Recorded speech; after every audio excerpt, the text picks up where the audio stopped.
Most people are trying to grow on Twitter by getting more reach. The problem is Twitter, or now X's algorithm, doesn't actually reward reach. It rewards something much simpler that you can control. And once you understand it, the entire platform starts making a lot more sense. I'm Decker, and I've run over $10 million in campaigns across Sony, Silicon Valley startups, and Google affiliated SaaS companies. In this video, I'll show you exactly how the algorithm works and a system I haven't seen anyone talk about that takes full advantage of it. Twitter's algorithm is obsessed with conversations. Before I get into the system, you need to understand what Twitter actually rewards, and this will make everything clear. There are three things that matter here: how the algorithm scores engagement, how fast content decays, and how people actually find you on Twitter. First, you need to understand that the algorithm doesn't care about reach. It cares about conversation velocity, meaning the back and forth replies happening inside your thread. This is proven by Twitter's algorithm, which is available for anyone to view on GitHub. So this isn't speculation. A reply on your post is worth 27x more than a like to the algorithm. And replying to a comment on your own post carries 150x more weight than any other engagement signal. The platform is built to boost accounts that generate real conversations. The second thing to understand is how fast content decays on Twitter. Unlike Reddit, where a post can compound for months through Google search results, a post on Twitter loses roughly half its visibility every 6 hours, which means the first wave of engagement after your post is basically everything. No early momentum in that window, and the algorithm buries it before it reaches anyone outside your existing followers. The third thing is how people find you on Twitter. The For You feed is how strangers find you. It pushes content to non-followers based on engagement signals. One post that gets early conversation can reach tens of thousands of people who've never heard of you. The first wave of engagement is everything, and most people leave it up to strangers. That's the problem with having only one account. You post and start hoping you get engagement.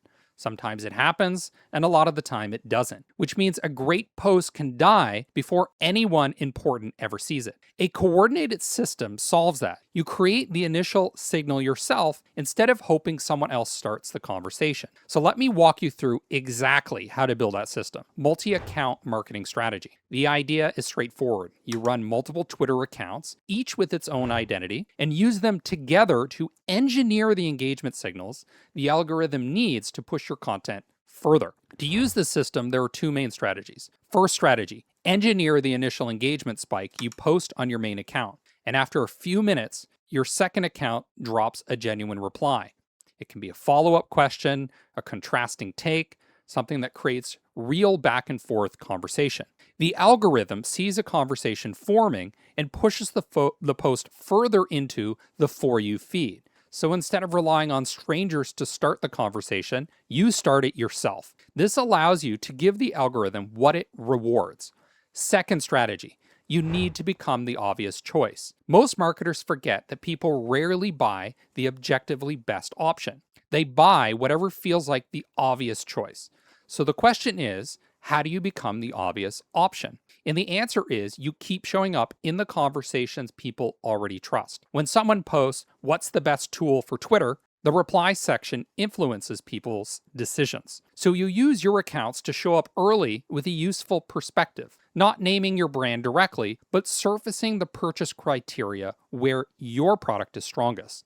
This will also increase your account's reputation. When multiple accounts in a niche naturally mention your brand across different conversations, your brand starts to feel like the obvious choice because the conversation around it looks organic. That feeling that everyone seems to recommend this is one of the strongest forces in marketing, and it's almost impossible to build with a single account operating alone. However, there are crucial mistakes you must avoid to prevent being flagged or banned. First, you need to avoid identical content across accounts. Don't post variations of the same message on different accounts. Second, predictable interaction timing. If accounts are engaging with each other on a predictable schedule, Twitter picks that up. And anything that makes the coordination visible, because the whole point is that it shouldn't look coordinated. One more thing worth mentioning, the same logic applies to Twitter ad accounts. If you're running campaigns for multiple clients or regions, isolated profiles without any bleed between them is the right way to do it.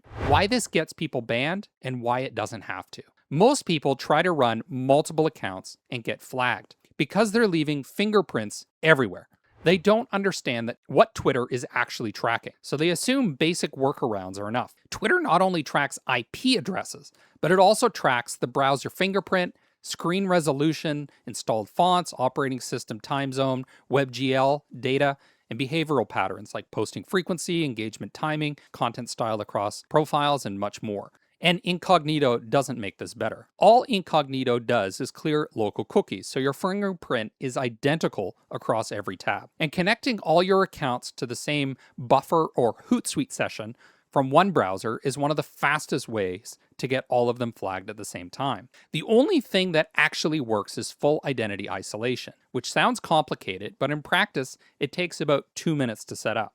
Every account has to look at every technical level like it belongs to a completely different person on a completely different device in a completely different location. Full identity isolation with multilogin. The tool I use for this is multilogin, and here's how it works. Each account gets its own isolated browser profile, a unique device fingerprint, a residential proxy tied to a specific location, a separate email, its own posting schedule, and its own content angle. All of that is managed from one desktop dashboard. Here's how to do it. First, sign up for multilogin. You can use my coupon code DECKEROFF to bring the trial price to $0, Decker50 for 50% off monthly plans, or Decker15 for annual plans. Sign in and select Mobile tab, then hit Create. I'll name my new profile Twitter Mobile California. Scroll down and select the location. You can also choose the smartphone brand.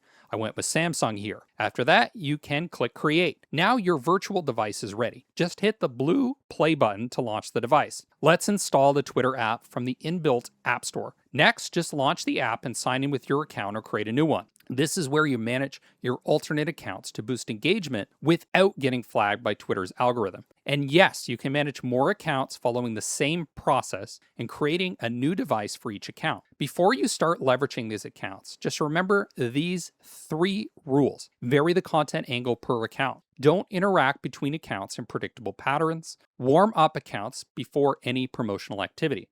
And if you're running this at scale, you can automate with Puppeteer, Selenium, or Playwright, but keep the timing human-like. Uniform action intervals are another fingerprint Twitter looks for. I find multilogin to be a very reliable tool for managing multiple social media and ad accounts. You can try it for free using my coupon codes and get up to a 50% discount on monthly plans. The link is in the description. If you're still here, I suggest watching this next video. Reddit threads are now sitting at the top of Google for some of the most competitive keywords in your category, and most brands have no idea they can get into those conversations fast. In the next video, I show exactly how to find those threads and get your brand to the top of them, step by step. I'll see you there.